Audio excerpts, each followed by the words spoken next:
pastinya punya argumentasi kritis terhadap keinginan pemerintahan supaya anggota TNI aktif bisa berkiprah di Kejaksaan Agung dan Mahkamah Agung. Kita pastinya punya catatan kritis soal ini. Tapi sebelum sampai ke sana, kita tampaknya perlu membahas soal ini dengan kacamata yang positif dulu. Kita perlu membahas ini dari sudut pandang keinginan dan tujuan pemerintah. Kalau benar Pak Prabowo mau memberantas korupsi dan kita cukup teryakinkan kalau dia memang mau memberantas korupsi dengan sungguh-sungguh, mau nggak mau Pak Prabowo memang harus bisa membersihkan dua instrumen penting dalam tatanan hukum kita, yakni Kejaksaan Agung dan Mahkamah Agung. Harus diakui, harus disadari, dua pilar hukum kita ini sudah hancur dan sudah menjadi sarang korupsi tersendiri. Dan kita harus ingat juga, kondisi ini sudah semakin parah dengan adanya intervensi kekuasaan ke ranah hukum di era kepemimpinan Pak Jokowi. Kejaksaan Agung dan Mahkamah Agung menjadi semakin rusak gara-gara Pak Jokowi. Makanya nih, kalau Pak Prabowo memang mau memberantas korupsi, kalau dia sungguh-sungguh mau memberantas korupsi, maka dia pertama-tama memang harus bisa membersihkan Kejaksaan Agung dan Mahkamah Agung. Mau nggak mau dia harus bisa membersihkan dua pilar penting penegakan hukum kita itu. Dalam rangka pembersihan ini, mengingat Pak Prabowo punya latar belakang militer, bisa jadi dia merasa lebih srek dan percaya kepada TNI buat melakukan pembersihan ini. Di sana dia punya orang-orang yang dia percaya, sanggup, dan bisa dia kendalikan juga. Jadi, boleh jadi tujuan memperbolehkan TNI aktif buat berkiprah di Kejaksaan Agung dan Mahkamah Agung ini, tujuannya ada positifnya juga. Ini dalam rangka membersihkan kedua pilar penegakan hukum kita tersebut. Ini dalam rangka membersihkan Indonesia dari budaya korupsi. Lagi pula, di era Orde Baru, jabatan Jaksa Agung ini memang sudah sering diisi oleh orang dengan latar belakang militer. Jadi ini sesungguhnya bukan suatu hal yang baru di negara kita. Pastinya kita semua setuju bahwa Kejaksaan Agung dan Mahkamah Agung perlu dibersihkan dari korupsi internal mereka sendiri. Kita juga paham kalau pembersihan ini harus dilakukan oleh orang-orang yang pemberani, yang bisa jadi perlu di-backup sama institusi yang bisa mengancam seperti tentara.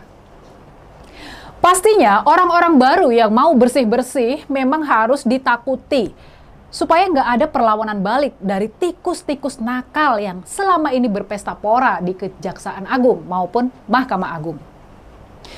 Sampai di sini, kita bisa lah ya memahami tujuan dari upaya memasukkan tentara ke Kejaksaan Agung dan Mahkamah Agung. Sekarang, mari kita lepaskan kacamata positif kita. Mari kita bahas rencana ini dengan kacamata kritis. Mari kita lihat lubang-lubang dalam rencana ini. Catatan penting buat rencana ini adalah pengalaman kita di era Orde Baru. Ketika itu, memang benar ada Jaksa Agung yang berlatar belakang militer. Tapi ini ternyata bukan jaminan bahwa Kejaksaan Agung kita jadi bersih dan bebas korupsi. Gak ada jaminan bahwa kalau Jaksa Agung berasal dari tentara dan Ketua Mahkamah Agung juga berasal dari tentara, gak ada jaminan bahwa mereka gak korup dan gak bakalan ikut tersedot ke kelompok para penjahat. Gak ada jaminan mereka gak bakal ikut masuk ke permainan kotor yang selama ini sudah berlangsung dan sudah sangat mengakar. Yang kedua, posisi Jaksa Agung dan Ketua Mahkamah Agung dari ketentaraan justru rawan intervensi. Dia rawan intervensi dari tentara dan juga presiden. Padahal mestinya kita menganut sistem trias politika dan pemisahan kekuasaan. Oke, baik teman-teman, kembali lagi di channel GR 2045. Salam inspirasi, salam NKRI, harga mati. Nah, tentu ini sangat menarik dan sangat bermanfaat bagi kita karena Rini Budoyo sebagai saudara kita membongkar dalam situasi politik saat ini, dalam rusaknya demokrasi pada saat ini. Tentu inilah sebagai wujud kepemerintahan Pak Presiden Prabowo. Belum lamanya banyaknya perubahan-perubahan yang telah diubah oleh Pak Presiden Prabowo Subianto. Tentu kita tidak bisa menyesali, inilah pilihan kita, jadi kita nikmati sepanjang masa. Apapun yang terjadi kita akan menikmati, dan tentu kita mendoakan semoga tidak kembali kepada Orde Baru pada tahun 1998. Tentu dalam situasi politik saat ini berbagai macam, dalam kasus korupsi, dalam pengelolaan Pertamina, dalam penyerangan-penyerangan, dalam mengubah undang-undang TNI, tentu banyak sekali teman-teman perubahan-perubahan yang terjadi. Jadi ya inilah salah satu wujudnya. Jadi bisa dikatakan bahwasanya dalam pemerintahan Pak Presiden Prabowo bisa menuju di Orde Baru. Jadi ya kita sebagai masyarakat pun kita akan berdoa semoga tidak kembali kepada tahun Soeharto, teman-teman. Pada zaman Soeharto begitu kejam, jadi jangan sampai kembali. Nah, teman-teman, di sini kita membacakan sedikit komentar dari saudara-saudara kita, sebagaimana mereka menanggapi dari ulasan dari saudara kita, Rini Budoyo. Ganti semua para pejabat titipan Jokowi, bukan buat undang-undang TNI baru Prabowo hebat, tapi dikacaukan Jokowi dalam pemerintahan Indonesia.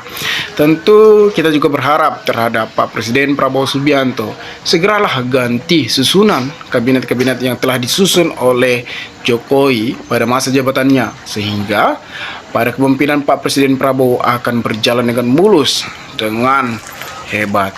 Tentu masyarakat akan mendukung Pak Prabowo selagi Pak Prabowo memerintah jalan yang benar, teman-teman. Tentu dalam kasus ini, dalam situasi politik saat ini, dalam penyerahan-penyerahan yang akan terjadi terhadap keluarga Pak Joko Widodo, tentu perkataan-perkataan yang telah dilontarkan oleh Jokowi pada media, walaupun Jokowi tidak menjadi presiden lagi, tetapi peninggalan-peninggalan yang ditinggalkan oleh Jokowi, banyaknya para koruptor. Inilah tugas yang sangat berat yang akan diperintah oleh Pak Presiden Prabowo pada 2024 sampai 2029. Memang sulit, teman-teman, ketika kita ingin membersihkan para koruptor, ketika para koruptor-koruptor adalah pejabat-pejabat yang dilindungi oleh penguasa-penguasa tinggi, teman-teman. Jadi berat. Jadi kita sebagai masyarakat pun heran dalam situasi di negara kita ini. Padahal adanya KPK, adanya Kapolri, tentu kenapa para pejabat-pejabat banyak melakukan itu? Tentu kita bisa lihat dengan kasus Pertamina pengoplosan Pertamax, begitu banyak dengan kasus PT Timah, tentu dengan kasus Harvey Voice, tentu banyak sekali, teman-teman, yang sangat merugikan negara. Tetapi tidak heran ketika nanti mereka akan diumumkan malah mereka dipenjara hanya sekedar 4 tahun, 5 tahun, 6 tahun. Tentu tidak layak, tidak dapat keadilan terhadap masyarakat. Coba masyarakat kecil ketika melakukan hal-hal atau merampok sandal pun ataupun merampok motor pun, mereka akan dipenjara, bahkan diancam dipenjara seumur hidup. Jadi untuk ini kita bisa lihat pejabat-pejabat dalam penguasa-penguasa ingin melakukan korupsi hanya dipotong tahanan, banyak sekali, teman-teman, hanya didenda sekian, bahkan asetnya pun akan susah dikembalikan. Tapi kita harap terhadap Pak Prabowo Subianto untuk mengubah dan buatlah untuk para koruptor dihukum mati. Tetapi saya ingat masih terhadap pesan Pak Prabowo Subianto bahwasanya dia akan membangun untuk tempat koruptor-koruptor akan dipenjara di pulau kecil. Tapi mungkin ya kita sebagai masyarakat akan menunggu berita tersebut sebagaimana sebagai kepercayaan kita terhadap Pak Prabowo Subianto. Tetapi ketika tidak benar, maka reputasi, kebaikan atau kepercayaan Pak Prabowo masyarakat akan dipandang negatif. Mau siapapun jaksa agungnya, kalau undang-undang pemberantasan asing nggak disahkan, sama aja bohong. KPK nggak bisa diharapkan lagi. Banyak tipu daya di tubuh KPK. Bagus daripada Panglima sesat, bagus dipimpin oleh TNI. Berapa TNI teruslah mengawal Ibu Pertiwi telah memanggilmu. Tentu seharusnya memang ini bukan tugas tentara, tapi ini perubahan yang telah diubah oleh bukan Jokowi ya teman-teman, diubah oleh Pak Prabowo. Jadi ya itu terserah pemerintahan sekarang. Kita sebagai masyarakat pun sebenarnya begini aja teman-teman. Kita mengkritik pemerintahan pun tidak akan mendengarkan. Tetapi kita sebagai masyarakat jangan sampai buta dengannya hal-hal yang terjadi di negara kita sendiri. Koruptor bayar polisi, oligarki bayar polisi, mafia tanah bayar polisi, semua kasus bayar polisi. Makanya korupsi merajalela. Polri harus cepat dikembalikan di bawah TNI biar rakyat nggak banyak yang tertindas. Koruptor oligarki biar dibasmi oleh TNI. Apakah Kapolri tidak mampu lagi sehingga TNI akan turut tangan? Ya, jadi memang kalau kita lihat citra Polri pun di mata masyarakat memang sulit dipercaya teman-teman. Ketika juga mereka ditilang pun mereka akan membayar sehingga diloloskan. Hanya spion atau helm pun mereka akan didenda. Jadi untuk citra Polri saat ini masyarakat tidak percaya lagi teman-teman. Jadi mau keluar-keluar pun ya masyarakat, bukan kita menjatuhkan citra Polri ya teman-teman. Kita juga mengakui bahwa kinerja beberapa Kapolri memang sangat hebat, dan untuk tingkat kepercayaan masyarakat bisa kita jamin tidak 100% bahwasanya kinerja dari Kapolri tidak benar. Jadi banyak hal-hal yang harus dipelajari ke depannya. Kita sebagai masyarakat pun harus lebih detail mendengarkan berita-berita yang fakta. Jangan sampai kita melihat dalam situasi politik saat ini berbagai macam. Tentu ketika kita terjun ke dunia politik tidak adanya namanya persahabatan, melainkan perlawanan. Tentu adanya kepentingan-kepentingan, tentu adanya ingin memiliki sesuatu. Jadi jangan heran kita semua masyarakat ya jangan sampai dibodohi teman-teman. Mungkin sekian video ini. Jika ada pertanyaan atau tanggapan dari teman-teman, maka berikanlah tanggapan teman-teman kolom komentar agar kita bisa saling tukar pikiran satu antara lain. Salam inspirasi, salam NKRI, GR 2045 melaporkan.